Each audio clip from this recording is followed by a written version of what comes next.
ایک دیہاتی نے گارے مٹی سے اپنا گھر بنایا۔ گھر میں اس نے چھوٹی سی 7 مسلوں کی مسجد بھی بنائی کیونکہ اس کے 7 بیٹے تھے۔ تعمیر مکمل ہوئی تو اس نے اپنے بیٹوں سے کہا کہ میں چاہتا ہوں کہ مسجد کی لپائی جنت کی مٹی سے کی جائے۔ سب بھائی جاؤ اور جنت کی مٹی تلاش کر کے لاؤ۔ بیٹے پریشان ہو گئے کہ جنت کی مٹی کہاں سے لائیں۔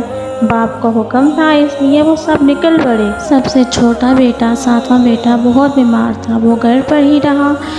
بھائی شام کو جب تھکے ہارے خالی ہاتھ گھر لوٹے تو کیا دیکھتے ہیں کہ چھوٹا بھائی بوری میں مٹی بھر کے بیٹھا ہوا ہے۔ باپ نے پوچھا، بیٹے تو جنت کی مٹی کہاں سے مل گئی؟ تو اس نے جواب دیا کہ سارا دن میں ماں کا پیچھا کرتا رہا۔ جہاں جہاں وہ قدم رکھتی تھی وہاں سے مٹی اٹھا کر جمع کر لیتا تھا۔ بچے کی بات سن کر باپ کا دل بہت خوش ہوا اور اس نے اسے سینے سے لگا لیا۔ تو اب ہم اپنی ویڈیو کا اختتام کرتے ہیں۔ اللہ تعالیٰ ہمیں سب کو اپنے ماں باپ کی خدمت ادا کرنے کی توفیق عطا فرمائے۔